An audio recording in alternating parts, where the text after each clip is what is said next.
রাজ্যের উন্নয়নে আন্তরিকতার সঙ্গে কাজ করছে রাজ্য সরকার, ফলে উন্নয়নের ফলাফল লক্ষ্য করা যাচ্ছে সর্বক্ষেত্রে। জাতীয় স্তরে বেড়েছে রাজ্যের উৎপাদন, সঙ্গে বেড়েছে মানুষের গড় আয়। একটি সামাজিক অনুষ্ঠানে বক্তব্য রাখতে গিয়ে মুখ্যমন্ত্রী রাজ্যের উন্নয়নের জন্য নেওয়া বিভিন্ন পদক্ষেপগুলি তুলে ধরেন সোমবার।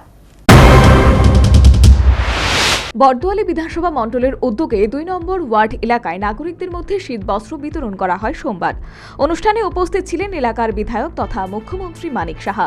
এদিন অনুষ্ঠানে বক্তব্য রাখতে গিয়ে তিনি বলেন, এই ধরনের অনুষ্ঠানগুলির মূল উদ্দেশ্য হচ্ছে মানুষের সঙ্গে সম্পর্ক স্থাপন করা, মানুষের সুখ দুঃখকে পাশে নিয়ে সমস্যা সমাধানের দিকে এগিয়ে যাওয়াই হচ্ছে লক্ষ্য। রাজ্য সরকার ত্রিপুরাকে এক ত্রিপুরা শ্রেষ্ঠ ত্রিপুরা হিসেবে গড়ে তোলার প্রচেষ্টা চলছে। প্রধানমন্ত্রীর ইচ্ছায় প্রশাসনকে মানুষের মধ্যে নিয়ে যাওয়ার চেষ্টা করছে সরকার। সমস্যা থাকবেই, কিন্তু সরকারের তরফ থেকে সমস্যাগুলি নিয়ে ব্যবস্থা নেওয়া হচ্ছে কিনা সেটা হচ্ছে গুরুত্বপূর্ণ। সরকারের তরফ থেকে আমরা চেষ্টা করছি যে এক ত্রিপুরা শ্রেষ্ঠ ত্রিপুরা তৈরি করার ক্ষেত্রে বিভিন্ন প্রকল্প আমরা করছি এবং বেনিফিশিয়ারি স্কিমের মাধ্যমে আমরা অনেক কিছু চেষ্টা করছি। আমাদের মাননীয় প্রধানমন্ত্রীজিও চেষ্টা করছেন যে মানুষের কাছে আমাদের পৌঁছতে হবে এবং মানুষের যেসব সমস্যা নিয়ে, মানুষ মানেই সমস্যা থাকবেই, কিন্তু সমস্যাগুলো আমরা সরকারের তরফ থেকে আমরা দেখছি কিনা এটাও খুব ইম্পর্টেন্ট।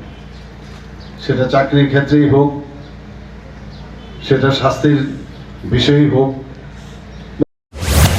মুখ্যমন্ত্রী বলেন, সবাইকে সরকারি চাকরি দেওয়া সম্ভব নয়, কিন্তু সরকার তার নীতিতে পরিবর্তন এনে বেকারদের কর্মসংস্থানের ব্যবস্থা করছে, ফলে সব দিক থেকে উন্নতি হচ্ছে। সরাসরি এর ফলও লক্ষ্য করা যাচ্ছে।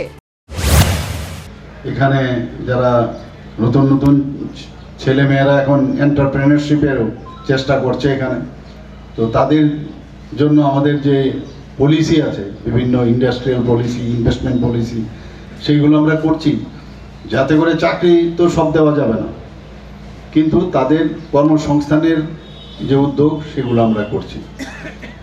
এবং বিশেষ করে মা বোনদের যে আমাদের যে এখন বিশেষ করে গ্রাম্য অঞ্চলে যেভাবে আর্থিক এবং সব দিক দিয়ে উন্নয়ন হচ্ছে, সেটা কিন্তু আমরা রেজাল্টে আমরা দেখতে পাচ্ছি। শান্তি শৃঙ্খলার ক্ষেত্রে রাজ্যের প্রভূত উন্নতি হয়েছে। দেশের 28টি রাজ্যের মধ্যে ত্রিপুরার অবস্থান নিচের দিক দিয়ে তৃতীয়, আর শান্তি শৃঙ্খলা উন্নতির কারণে রাজ্যে পর্যটকদের আনাগোনা বাড়ছে। এবং যেখানে শান্তিতে যদি কোনো জায়গায় কোনো প্রদেশ থাকে, কোনো দেশ থাকে, সেখানে মানুষও কিন্তু আসতে চাইবে। ট্যুরিজমের দিক দিয়ে এখন প্রচুর ট্যুরিস্ট এখন বাইরের থেকে আসে, আগের তুলনায় অনেক। 10 বছর আগে ত্রিপুরা আর আজকের ত্রিপুরার মধ্যে অনেক পার্থক্য, কিন্তু বাইরে থেকে যারা রাজ্যে আসছেন তারা বলছেন রাজ্যে উন্নয়ন হয়েছে। যদিও এই উন্নয়ন অনেকেই চোখে দেখেন না, নাম না করে বিরোধীদের কটাক্ষ করে বললেন মুখ্যমন্ত্রী। Bureau report, news vanguard.